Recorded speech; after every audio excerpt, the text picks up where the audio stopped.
El mundo según Cristóbal Colón.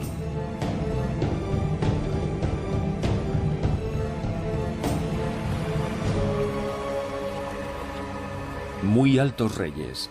Desde muy corta edad empecé a navegar en el mar y he navegado hasta hoy. El propio oficio en sí mismo inclina a quien lo prosigue a desear conocer los secretos de este mundo. Hace más de 40 años que me dedico a ello. Todo lo que hasta hoy se ha navegado lo he recorrido. Recibí de nuestro Señor el espíritu de inteligencia. En la ciencia del mar me lo dio todo. Me dio manos para dibujar sobre la esfera las ciudades, los ríos, las montañas, las islas y los puertos. Todo en su sitio exacto. El sitio exacto es la obsesión de Colón. Especificar los lugares situándolos en el mapa mundi. Nacido en Génova, Colón navega desde los 12 años en la marina mercante. Primero en el Mediterráneo y más tarde en el océano. Desde las costas de Europa en el norte hasta las costas africanas en el sur. Para este experto navegante y apasionado cartógrafo, el mundo que recorre es el descrito en la geografía de Ptolomeo, matemático griego de la antigüedad, cuya obra acaba de ser redescubierta. Para el hombre de finales de 1400, el mundo estaba compuesto por 3 continentes: Asia, Europa y África. Obviamente porque cuando Ptolomeo escribió su cosmografía, solo conocía esos 3 viejos continentes. Europa era el continente que mejor se conocía en la época, ya que era el que más se había recorrido, incluso en los tiempos de Ptolomeo. África termina al sur del desierto del Sáhara. Se sabía perfectamente que la Tierra continuaba más allá de la línea del Ecuador, pero en esa región fue bautizada como la Tierra Quemada, porque el sol ecuatorial golpeaba con tanta fuerza que todo estaba árido. Por eso se creía que allí solo podían vivir hombres deformes, monstruos y animales igualmente monstruosos. La parte oriental es un gran bloque de continente que termina en la famosa península de Malaca, que Cristóbal Colón buscará desesperadamente en su tercer y cuarto viaje. El mundo así concebido terminaba en China, que había sido descubierta por Marco Polo. Ptolomeo no creía en la existencia de otras tierras, convencido de que el mundo terminaba en los confines de aquel inmenso mar. Marco Polo escribió que la superficie de la India es inmensa y está llena de maravillas. Sus bosques son los más altos. En esas montañas habitan los pigmeos, que tardan 3 años en gestar una criatura y mueren con 8 años de vida. Hay hombres que solo tienen un ojo y otros son acéfalos y tienen los ojos en los hombros. Allí viven los macrobianos, hombres de 6 metros de altura que luchan contra los grifos, leones que tienen alas y garras como las águilas. Oriente agita la imaginación de Cristóbal Colón. Está fascinado por el libro de las maravillas de Marco Polo y por los cuentos de viajes escritos por el caballero inglés Juan de Mandeville, que hacen soñar desde hace siglos a los viajeros.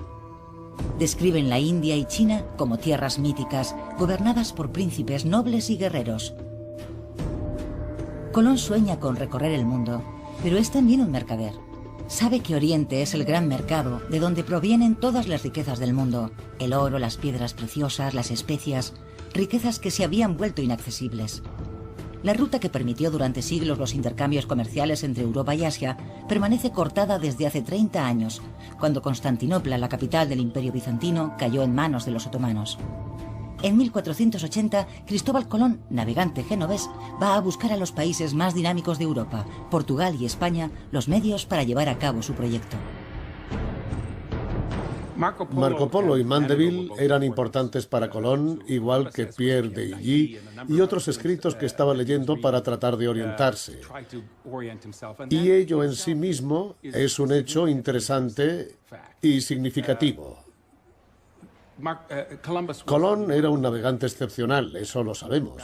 De hecho, probablemente una de las claves de su supervivencia es el hecho de que tenía unas cualidades extraordinarias como navegante. Pero no era necesario leer a Marco Polo o a Mandeville para desarrollar unas habilidades especiales como navegante. Al contrario, probablemente es una idiotez sumergirte demasiado en textos como esos si tu principal virtud e interés es averiguar cómo llegar desde el punto A al punto B. Colón no se contentaba con leer los textos, los rellenaba de comentarios interminables, lo que indica que tenía otras cosas en mente. Quería ser algo más que un brillante navegante en las costas de África Occidental. Intentaba comprender la forma que tenía el mundo.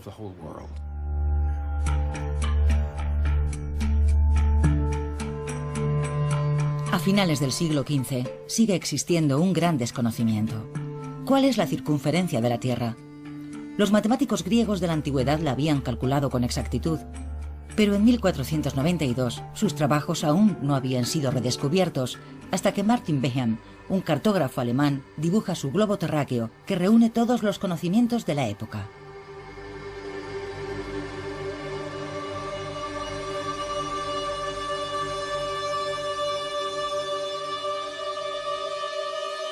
En él aparecen los 3 continentes conocidos, las tierras habitadas, las islas en el océano y sobre todo Zipango, el Japón que Marco Polo describió sin jamás haberlo visto.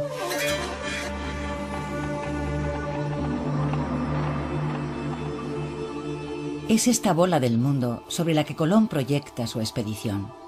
Su propósito es llegar al extremo oriente, a China y a la India pasando por el oeste, siguiendo una dirección que nadie ha osado jamás tomar.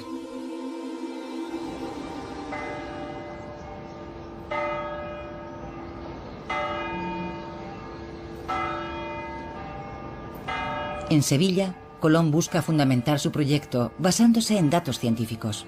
Estudia todas las obras escritas desde la antigüedad, anota, dibuja, calcula. En la Biblioteca Colombina, creada por su hijo Fernando, se conservan algunos libros anotados por el propio Colón.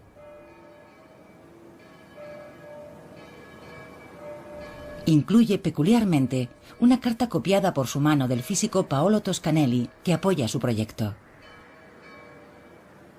Lo que es interesante de este libro es que una vez, esto sería evidentemente el libro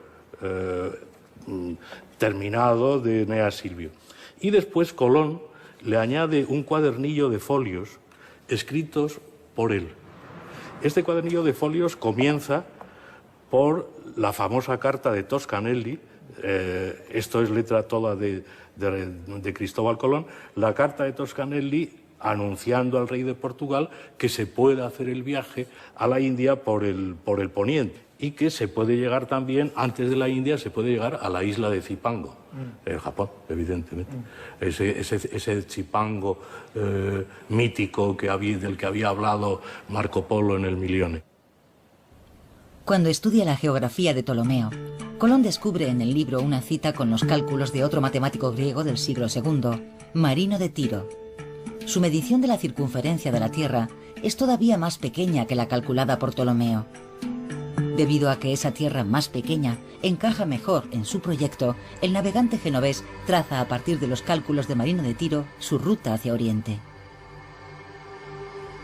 Desde Lisboa a Occidente hay 26 grados, cada uno de los cuales equivale a 250 millas.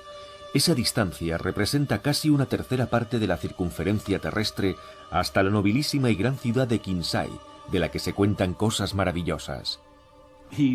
Es de todos conocido que Colón calculó mal la circunferencia de la Tierra y su cálculo de la superficie de Asia era también erróneo. Por eso sus estimaciones de la distancia que debía recorrer estaban equivocadas en varios miles de kilómetros, pero si no hubiera cometido esos errores, Colón jamás habría emprendido su viaje. De hecho, hoy sabemos que la gente y los intelectuales de la corte del rey de Portugal y de la corte del rey y la reina de España rechazaron el proyecto de Colón. Y no lo rechazaron porque pensaran que la Tierra era plana o por las leyendas del siglo IX. Lo rechazaron porque los cálculos matemáticos demostraban que Colón había cometido un error monumental en cuanto a la circunferencia del globo y que él y su tripulación corrían el riesgo de morir. Sus embarcaciones no podían transportar el alimento suficiente para un viaje tan largo. Sus temores estaban justificados, ya que Marino de Tiro había cometido 2 errores. El primero era considerar que Europa, África y Asia ocupaban 225 grados, cuando hoy sabemos que los 3 continentes ocupan solamente 130 grados. Las masas terrestres son, por tanto, proporcionalmente más pequeñas en la realidad que en el globo de Beheim, y la superficie marina mucho más grande. El segundo error de Marino de Tiro estriba en que, según sus estimaciones, la Tierra tiene 30.000 kilómetros de circunferencia, cuando en realidad tiene 40.000. La distancia que separa Europa de la India es, por tanto, 3 veces superior a la que imaginaba Colón.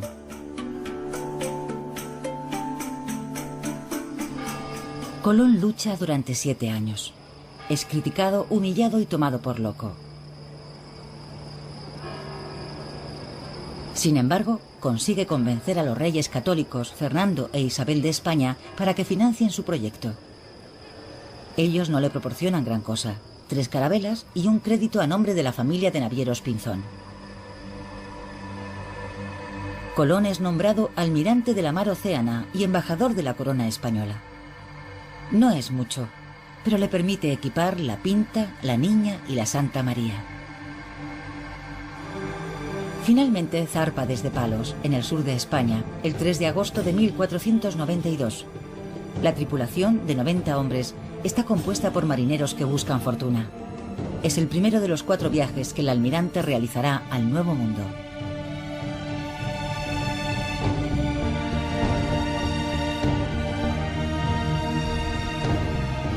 Primer viaje 1492-1493. Llegar al este por el oeste. El primer viaje de Colón abre una nueva ruta a través del océano que hoy llamamos Atlántico. Todos los navegantes que se han lanzado posteriormente a la gran travesía reviven su aventura. El océano siempre infunde miedo, pero aquellos que lo recorren deben escoger su ruta, jugar con los vientos o contra las corrientes. Marc Tixelin, patrón de regatas de alta mar, lo ha atravesado más de 20 veces. El océano actual no ha cambiado en relación a la época de Cristóbal Colón. Siempre navegamos por el mismo océano. La gran diferencia es que nosotros estamos en un mundo conocido y él estaba en un mundo desconocido. Actualmente, gracias a él en primer lugar y luego a otros navegantes, cuando nos hacemos a la mar contamos con muchos elementos que nos ayudan, que nos apoyan, que nos dan seguridad. Y el trabajo que él tuvo que hacer para conseguir financiación para sus viajes y para convencer a los hombres para que lo acompañaran fue colosal.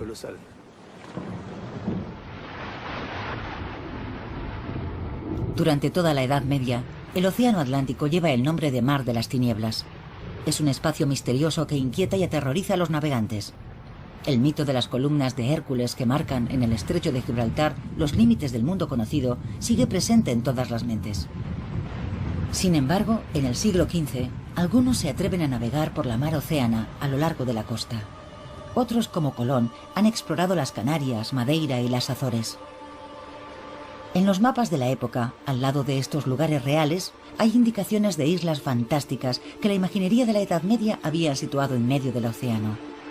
Brasil, Isla Redonda y Roja, San Brandán, en nombre del legendario monje irlandés, y Antilla, dibujada con forma de bandera y asociada al mito de la Atlántida. Estos lugares fantásticos darán sus nombres a la nueva geografía del mundo. La mayoría de las rutas, por lo general, pasan por las Azores. Lo que haremos es atravesar, evitando las depresiones y los sistemas climáticos europeos clásicos. Y luego intentaremos coger rápidamente los vientos alisios si es que están soplando en la zona, ya que eso depende de la época del año en la que zarpemos. Y más de la mitad del viaje navegaremos en los vientos alisios. Colón ha viajado a lo largo de la costa atlántica. Navegante bien informado, ha aprendido a utilizar los vientos que descienden hasta el Golfo de Guinea. Pero es el primero en tener la audacia de seguir los alisios, los vientos regulares que atraviesan el océano en dirección oeste y que hoy día siguen utilizando todos los navegantes. El principio de navegación aprovechando los vientos dominantes en dirección oeste hoy parece algo elemental, pero en aquella época había que creer firmemente en ello, y Colón fue a donde los vientos le llevaron.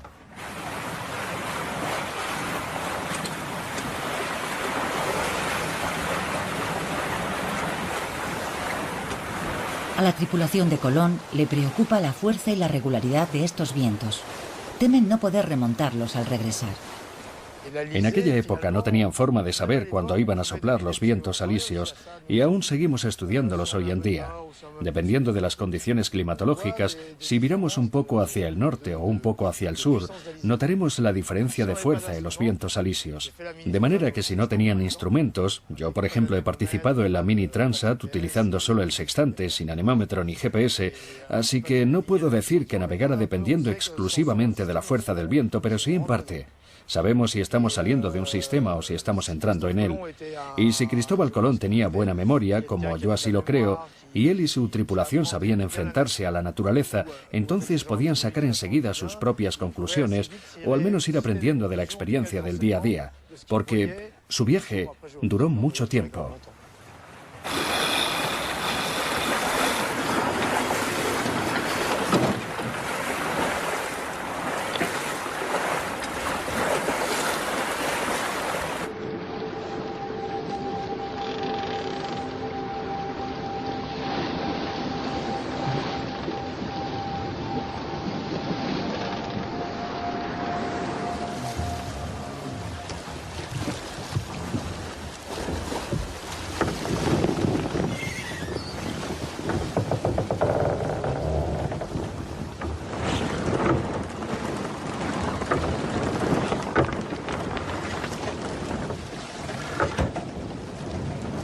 La duración del viaje, la fuerza de los vientos o por el contrario su ausencia asusta a la tripulación de Colón.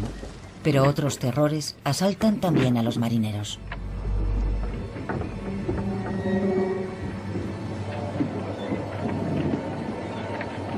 Al amanecer nos encontramos con tantas algas que el mar parecía cuajado de ellas y venían del oeste. Y como sabemos que el miedo hace imaginar las peores cosas, los marineros temían encontrarse con una capa tan espesa que no permitiera avanzar a las naves. Para entonces, los hombres ya no podían más y se quejaban de lo largo del viaje. Todos aquellos experimentados marineros han oído historias de barcos atrapados entre las algas a los que jamás se ha vuelto a ver. Ellos son simple y llanamente los primeros en atravesar el Mar de los Sargazos, una extensión de algas que ocupa miles de kilómetros cuadrados en medio del Océano Atlántico. Las 3 carabelas consiguen, sin embargo, atravesarlo, y entonces el viento comienza a soplar de nuevo. Ciertas señales reconfortan a aquellos avezados marineros. Algunas aves se acercan al encuentro de las carabelas, ramas y juncos verdes flotan alrededor de las naves. Después de tan solo 33 días de navegación hacia lo desconocido, una isla se perfila en el horizonte, la noche del 11 al 12 de octubre de 1492. Aunque los marineros bailan de alegría, para Colón no constituye ninguna sorpresa. Para él, la tierra que tiene ante sí es simplemente una de las islas situadas a lo largo de la costa de su destino final, China. Simplemente confirma la exactitud de sus cálculos.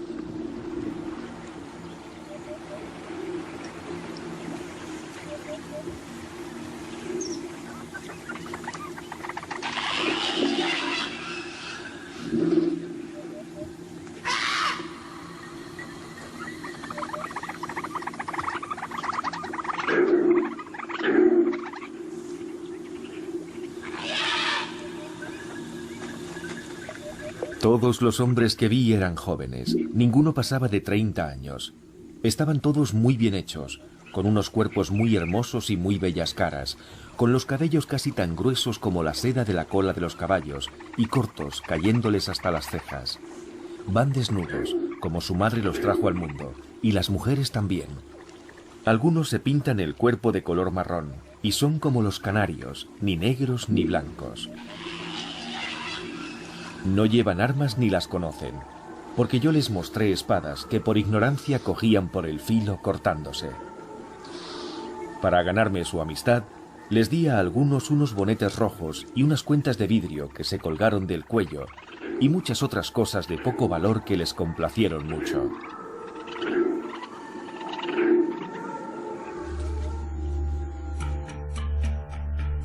La forma del archipiélago que encuentra Colón refuerza su idea de que se trata de las islas que rodean Zipango, el Japón de Marco Polo, representadas en el globo terráqueo de Behaim.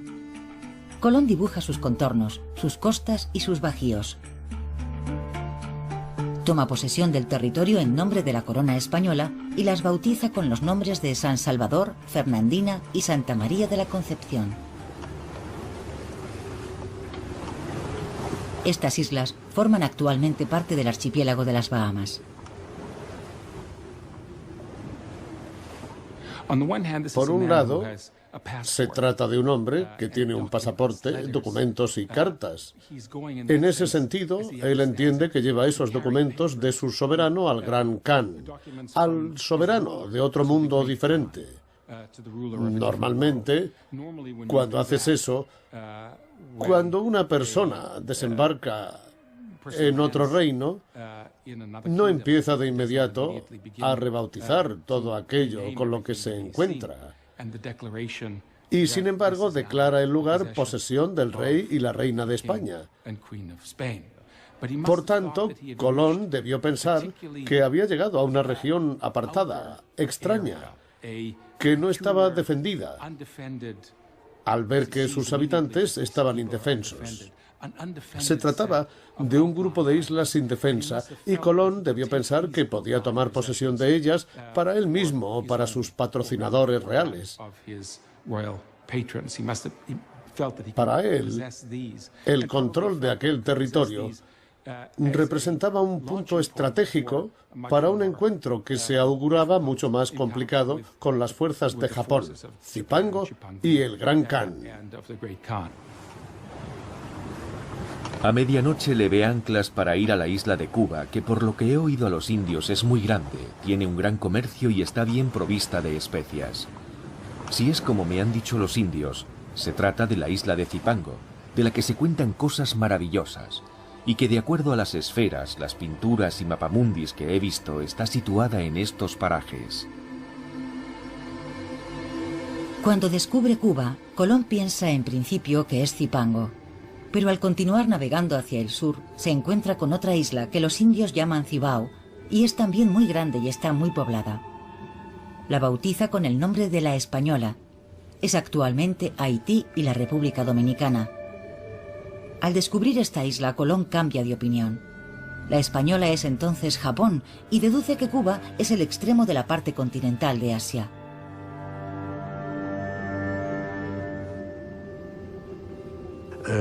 Él oye hablar de Cibao. Cibao es el lugar de las piedras. Pues Cibao, dice, esto tiene que ser Chipango. Ya estamos, ya hace la ecuación. Oye hablar en Cuba de Magón. Pues Magón será Manji, la China del sur. Catay, dividida entre Manji y Catay. Pues Manji, la China del sur. En uno de sus libros hace anotaciones y hace equivalencias entre lo que ha leído y lo que ha visto en el Nuevo Mundo. Siempre partiendo de una base e intentando dar una explicación racional. Es para mí lo maravilloso de Colón, que aunque estuviera equivocado en todo, sin embargo, hace una explicación racional de todo lo que él está viendo. Él está totalmente convencido de que ha llegado a Catay e insiste en el error hasta el cuarto viaje. Por tanto, piensa que ha llegado a Catay, que es el puesto de avanzada del Gran Khan. Y de hecho, cuando habla de las personas que habitan en Guanahani o en la isla de la Española, las describe con el pelo negro como los chinos, pero de tez parduzca, tirando a amarilla, algo que resulta lógico ya que buscaba Catay. Todo lo que ve lo asocia a la proximidad con China. Colón continúa su exploración a lo largo de la costa norte de la Española. El día de Navidad de 1492, el tiempo es bueno y el mar está en calma. Pero cuando cae la noche, la carabela más grande, la Santa María, encalla en los bajíos. La tripulación está a salvo, pero son demasiados marineros para ser acogidos en las otras embarcaciones. Algunos deben permanecer en tierra.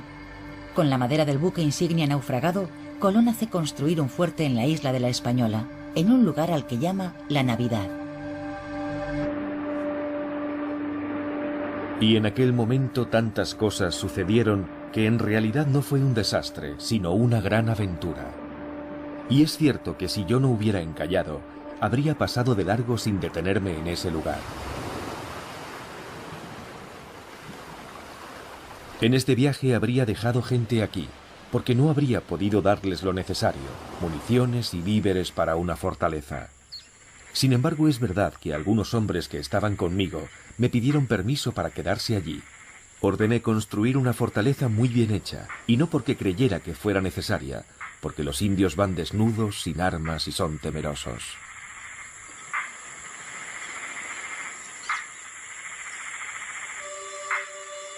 Armados con fusiles de pólvora que aterrorizan a los indios, 39 españoles se establecen en el Fuerte de la Navidad.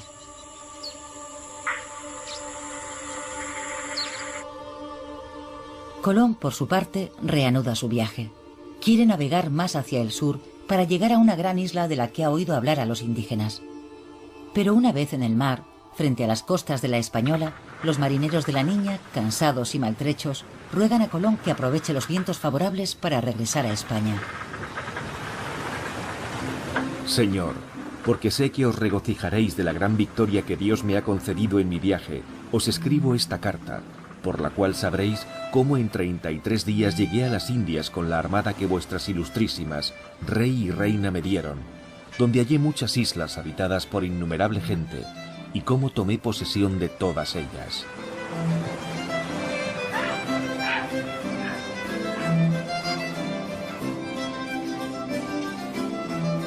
Colón regresa a España con las pruebas materiales de su éxito. La carta en la que anuncia que ha abierto una nueva ruta hacia Asia y el océano es navegable recorre las capitales europeas. Los soberanos españoles reciben a Colón como un vencedor. A Fernando e Isabel les llega entonces el turno de mostrarse impacientes. Temen que otros países puedan tomar posesión de los nuevos territorios antes que ellos. Colón ha invertido 7 años en preparar la primera expedición, mientras que la segunda se organiza en menos de 5 meses. Colón es nombrado virrey de las Indias y la corona española pone esta vez todos los recursos necesarios a su disposición. 17 barcos zarpan de Cádiz en septiembre de 1493. A bordo viajan religiosos, soldados, agricultores, ganaderos con sus rebaños. Es la primera colonización del Nuevo Mundo.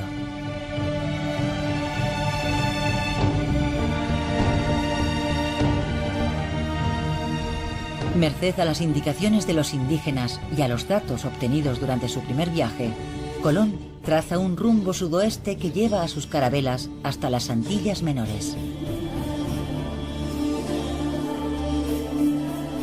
Segundo viaje 1493-1496 con destino a las Indias. Colón arriba a las costas de Guadalupe, pero pronto tiene que volver a zarpar para reunirse con los hombres que ha dejado en la Española y han fundado una colonia allí. Navegué a lo largo de la costa de la Española hasta Montecristi. Vi que la gente que había dejado en el Fuerte de la Navidad había caído en la discordia. Algunos se habían matado entre ellos, otros habían muerto por enfermedades contraídas por frecuentar a las mujeres, y otros habían perecido por represalias de los indios. Todo estaba destruido y calcinado. Si bien reconozco que la culpa de lo ocurrido fue de ellos mismos, el suceso es muy doloroso para mí y me causa gran aflicción.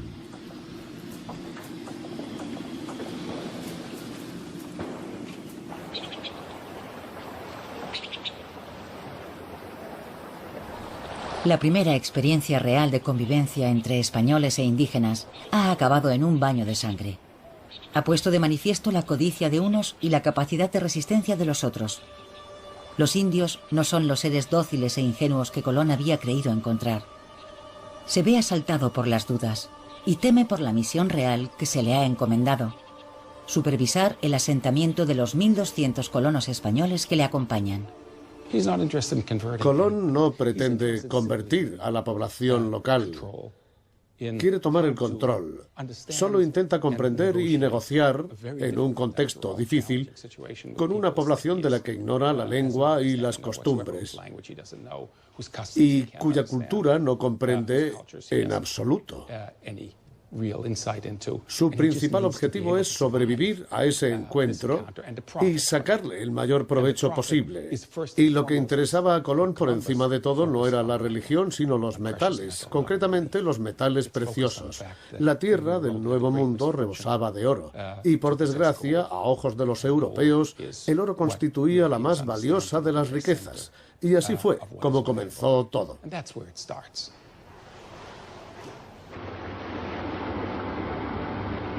Busqué un lugar para establecer una ciudad.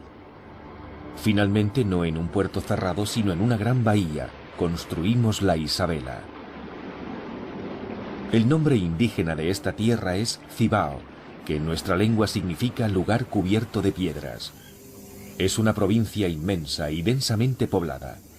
El aire es suave, el más templado que pudimos encontrar. Hay gran abundancia de oro, pero no en los ríos, sino más bien en las laderas de las colinas y en las montañas.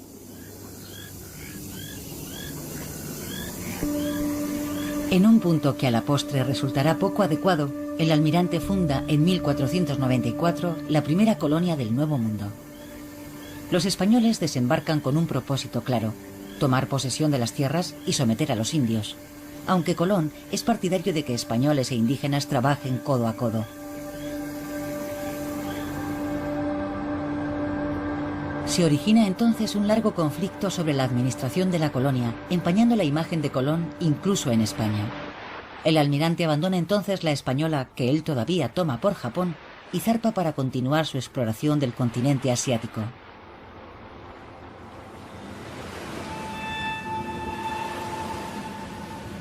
Navegué en dirección a Cuba con la intención de seguir la costa que había dejado en mi primer viaje, hasta el momento en que pudiera averiguar si se trataba de una isla o de tierra firme. Iba en busca de una provincia llamada Manji y eché el ancla cerca de un gran poblado cuyo jefe me conocía, ya que había oído relatos sobre mi primer viaje. Le pregunté si esta tierra se extendía hacia el oeste. El jefe, que era un hombre de bien, de edad avanzada, me respondió que esta tierra era inmensa y que nunca había oído a nadie afirmar que supiera dónde terminaba.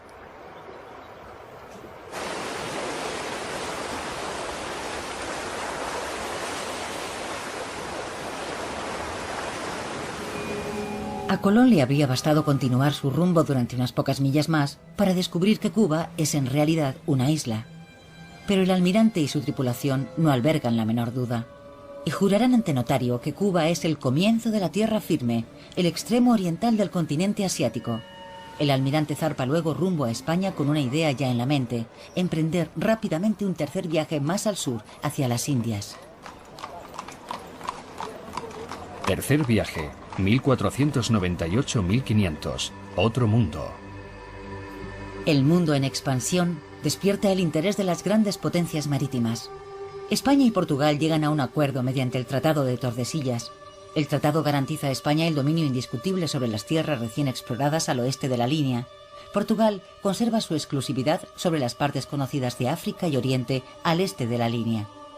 Pero aquella línea le atribuirá más adelante el territorio de Brasil. Gracias a este acuerdo, el rey de Portugal autoriza a Colón a zarpar desde Cabo Verde. En junio de 1498, al mando de 6 carabelas, toma un rumbo mucho más al sur y navega cerca del Ecuador. El 31 de julio, pensando que ha llegado a la punta más lejana de la India, arriba a las costas de Sudamérica. Cuando llegué a la punta del Arenal, vi que la isla de Trinidad forma con la Tierra de Gracia un estrecho de alrededor de 2 leguas de anchura, de poniente a levante. Para cruzarlo, había que pasar un hilero de corrientes que traían un rugir muy grande mientras atravesaban el estrecho. Detrás de una corriente llegaba otra y otra más, y todas levantaban gran estruendo. Quiso nuestro Señor concederme viento favorable y pude atravesar el estrecho, y de inmediato sobrevino la calma. Sacamos entonces agua del mar y la hallé dulce. Él ve una corriente inmensa la corriente del Orinoco, que realmente debe de ser impresionante, y además él sufre un macareo. Es decir, el macareo es el choque de la corriente del río con la corriente del mar, y en ese choque está a punto de zozobrar las naves del propio Colón. Con lo cual, en este momento, él se encuentra con un río inmenso, es decir, que está navegando todavía en el mar y el agua es dulce. Por la corriente del Orinoco. Es el mar de agua dulce, como lo van a llamar otra vez después, ¿no? Con lo cual, esa corriente, ese río inmenso, ¿de dónde viene? Navegué a lo largo de la costa hacia poniente, y cuanto más andaba, más dulce y sabrosa hallaba el agua del mar. Anclé en un río. Luego vino mucha gente, y me dijeron que llamaban a esta tierra Paria, y que hacia el poniente estaba más poblada. Los habitantes de esta tierra son de muy linda estatura. Sus cabellos son largos y lacios, y son gente más astuta, con mayor ingenio que los demás, y nada cobardes. Jamás he encontrado un escrito latino o griego que diga de una manera precisa en qué lugar de este mundo se encuentra el paraíso terrenal. Estoy convencido de que el paraíso terrenal está allí, donde no puede llegar nadie, salvo por voluntad divina. Creo que esta tierra será inmensa, y que habrá muchas otras de las que jamás hubo noticia. A Colón le asalta una duda enorme. ¿Qué es lo que ha hallado? ¿Un nuevo continente? Sin embargo, solo hay 3 continentes. No puede haber un cuarto. Pero si no es un cuarto continente, ¿qué es lo que ha encontrado? Colón recurre entonces a los conocimientos cartográficos medievales para formular una respuesta. Se trata, según él, del paraíso terrenal. De acuerdo a la cartografía medieval, el paraíso terrenal estaría situado en Oriente y las aguas de 4 grandes ríos brotarían de él: el Indo, el Ganges, el Tigris y el Éufrates. A veces se cita un quinto río, que podría corresponder al Orinoco, el río que Colón acaba de descubrir. Así que el hallazgo de toda esa extensión de agua dulce es lo que le hace pensar que ha encontrado el paraíso terrenal. Si el paraíso terrenal, que está perfectamente reconocido y aprobado por la doctrina cristiana, se encontrase realmente allí, sería la prueba de que él no es un hereje. No podía tratarse de otro continente. Según su concepción geográfica del mundo, no podía existir un cuarto continente. Ante el descubrimiento de este inmenso territorio, cuya existencia no recoge ni la Biblia ni la geografía, la razón de Colón se tambalea. ¿Cómo puede un ser humano acercarse tanto al paraíso terrenal a menos que haya sido elegido por el mismo Dios? Sin embargo, mientras el almirante piensa que ha entrado en contacto con el cielo, los asuntos terrenales dan un giro muy diferente. Otros navegantes se atreven a aventurarse en el océano. En 1497, después del segundo viaje de Colón, el italiano Giovanni Caboto llega a las costas de Labrador y de Terranova. En 1499, durante el tercer viaje del almirante, el español Alonso de Ojeda dirige una expedición al continente sudamericano en la que participa el italiano Américo Vespucio. Y en 1500, el explorador portugués Pedro Álvares Cabral descubre las tierras de Brasil, justo cuando Colón, que no consigue integrar los territorios del Orinoco en su geografía, deja el continente sudamericano y regresa a la española. Pero al llegar allí, se encuentra con una auténtica revuelta organizada contra él. Los colonizadores españoles le acusan de dejar de lado sus intereses, anteponiendo la exploración de nuevos territorios a la gestión y la administración de la isla. Los soberanos han enviado a un nuevo gobernador. Este detiene al almirante y le lleva de regreso a España encadenado. Humillado y despojado de su título de virrey, Colón viste la túnica franciscana. Y aunque nunca ingresa en la orden, llevará el hábito hasta el final de su vida. Cantad al Señor un cántico nuevo y pregonad sus alabanzas de un confín al otro de la tierra, vosotros que recorréis el mar y todo lo que hay en él, las islas y los moradores de las mismas. En las postrimerías del mundo vendrá un tiempo en que la mar océana liberará las amarras de las cosas y una gran tierra se abrirá. Y un nuevo navegante, como el que guió a Jasón, descubrirá otros mundos. En este libro de las profecías que hace con su amigo Gorricio, él recoge por un lado el famoso coro de Séneca en la Medea, cuando dice que habrá un tiempo en el cual se desatarán las ataduras del océano y un nuevo Tifis descubrirá nueva tierra. Bueno, pues esta es una profecía que él se aplica a sí mismo, evidentemente. Yo soy el nuevo Tifis que ha descubierto esa nueva tierra y ese nuevo cielo. Ver el viaje y ver su misión como cumplimiento de una profecía del Antiguo y del Nuevo Testamento también. A pesar de su exaltación mística, las observaciones científicas de Colón, sus notas, sus apuntes y sus bocetos constituirán una formidable fuente de información para elaborar la nueva faz de la Tierra. Permiten elaborar cartas, planisferios y mapamundis donde figuran los territorios recién descubiertos. En el año 1500, el planisferio de Juan de la Cosa representa el Nuevo Mundo por primera vez. En desacuerdo con la convicción de Colón, Cuba aparece ya como una isla. Pero las tierras representadas al oeste, en color verde, son todavía imprecisas, imaginarias, fantasiosas. Pertenecen todavía al mundo antiguo. Al año siguiente, el mapa de Caberio comienza a representarlas con mayor realismo. Elimina las imprecisiones y concreta todos los detalles conocidos, como costas, montañas y ríos.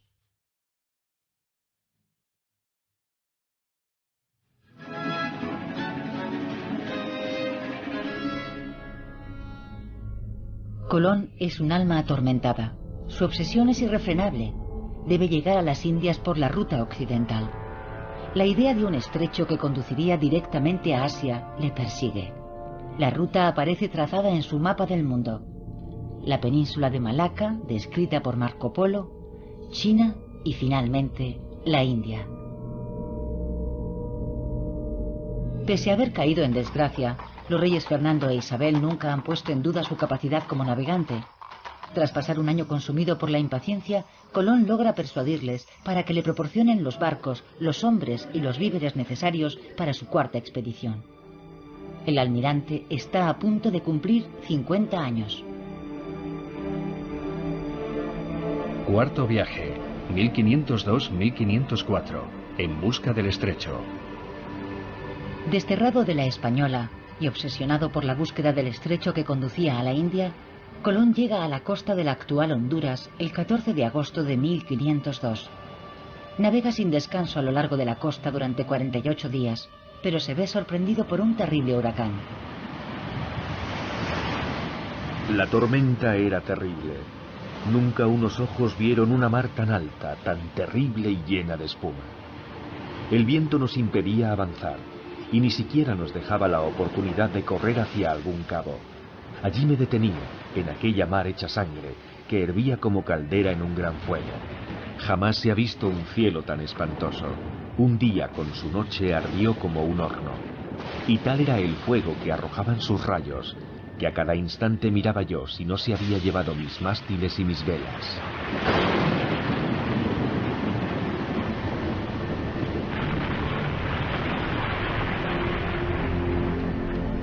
Colón costea el litoral de la actual Costa Rica, pero no se detiene. Solo cuando entra en las lagunas de Panamá, el almirante ordena a sus chalupas atracar en una gran bahía cerca de la región de Veragua. Está convencido de que ha llegado al estrecho. Es sin duda el momento más trágico de toda la aventura colombina. El almirante está persuadido de que detrás de esta lengua de tierra hay otro océano. Pero a pesar de realizar numerosas tentativas, no consigue encontrar el pasaje. Sin embargo, su intuición es acertada. Se encuentra en el lugar exacto donde 400 años más tarde se abrirá el Canal de Panamá. Así que allí, el sueño de Colón se hizo añicos. El marino está exhausto por los viajes, se encuentra enfermo, sufre de gota y padece una infección ocular grave. A pesar de su agotamiento, consigue hacer partir a sus 2 restantes carabelas de la bahía de Panamá. Al cruzar el mar Caribe, la tripulación se ve envuelta en otra tempestad. Ya en un estado lamentable, los barcos se ven obligados a atracar en Jamaica, de donde ya no volverán a zarpar. Rodeado de sus últimos marineros, permanece prisionero de la isla durante todo un año, antes de ser rescatado por la Armada Española. Toda esperanza de escapar se había desvanecido. Con gran esfuerzo me subí a lo más alto, gritando, llamando a los 4 vientos, a sus altezas y a Dios. Mas no hubo respuesta. Agotado me quedé dormido, gimiendo, y entonces oí una voz. Oh insensato, lento en creer y servir a tu Dios. Las Indias, que son una parte tan rica del mundo, Él te las dio por tuyas. Las repartiste como bien entendiste, y Él te dio el poder para ello. Te dio las llaves de las puertas de la mar Océana, que con tan fuertes cadenas estaban cerradas. Retorna a Él, y admite al fin tu error. Tu vejez no será un obstáculo. Jerusalén y el monte Sión deben ser reconstruidos por la mano de un cristiano. Es un error considerar a Colón un explorador. Él nunca pretendió ser un explorador. Lo que quería era descubrir una ruta comercial, una nueva ruta que conducía a un lugar ya conocido. Pero se encontró en una situación compleja, frente a obstáculos completamente inesperados. Es cierto que hizo todo lo posible por aprovecharse de esa situación. Pero no debemos olvidar que en el transcurso de su 4º viaje estuvo a punto de perder el juicio. Vivía una experiencia muy extraña, cargada de una enorme tensión. Podemos encontrar pruebas de ello en su obra titulada El libro de profecías y en otros escritos redactados en la última etapa de su vida. Estaba como desconectado de la realidad por los recuerdos de lo que hoy consideramos una de las aventuras más hermosas del ser humano. De modo que hablar de Colón, el explorador, no me parece acertado. Ha habido exploradores mucho más importantes y muchas otras personas que se plantearon el dilema e intentaron comprender lo que habían descubierto, pero no insistieron, como hizo Colón al final de su vida, convencido de que había llegado a Asia. Incluso cuando llegaron a Cuba, obligó a sus hombres a jurar que estaban en China, como si el simple hecho de decirlo bastara para hacer de ello una verdad. Ese no es el comportamiento de un explorador moderno, pero Colón tenía ese anhelo y una curiosidad sin límites. Era consciente de la grandeza de su empresa, pero no fue capaz de asimilarlo. Era una experiencia demasiado fuerte y perturbadora. En 1506, tras regresar a España, Colón muere sin haber completado el proyecto de toda una vida. Nunca llega a la Asia de sus fantasías, y ni la religión ni la ciencia le han proporcionado las respuestas que buscaba. Sin embargo, su trágico fracaso quedará en nuestro imaginario colectivo como una de las mayores aventuras de todos los tiempos. Hacia el Nuevo Mundo. En 1502, el mismo año en que Colón realiza su último viaje, el mapa de Cantino marca una nueva perspectiva en la representación del mundo. Aunque las nuevas tierras no están aún situadas con precisión, el contorno de las islas aparece claramente dibujado. Se señalan las ciudades y los puertos y aparecen las primeras banderas. En este mapa portugués, el cartógrafo ha hecho hincapié en los territorios de la futura Brasil que muestran la riqueza de su flora y su fauna. La representación de los viejos continentes se afina. El trazado de África se hace más realista. Figuran los relieves y los pueblos, y las poblaciones aparecen por fin representadas.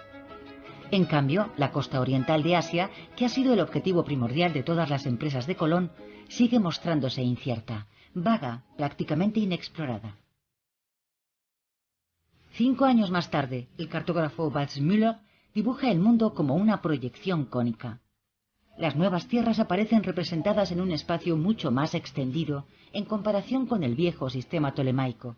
Por fin se distinguen de las de Asia. El nombre de América, inspirado en Américo Vespucio, el primero en explorar el continente sudamericano, aparece por primera vez.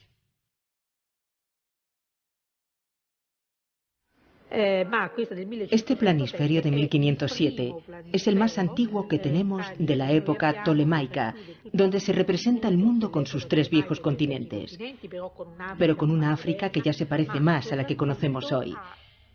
Y sobre todo, un nuevo continente, un nuevo mundo que Waldseemüller, el cartógrafo, bautizó con el nombre de América. Estamos en 1507. La única parte conocida es la descubierta durante el tercer y cuarto viaje de Colón, por los viajes de Martín Alonso y de otros españoles en el norte, y por los viajes de Cabral y de Vespucio a Brasil.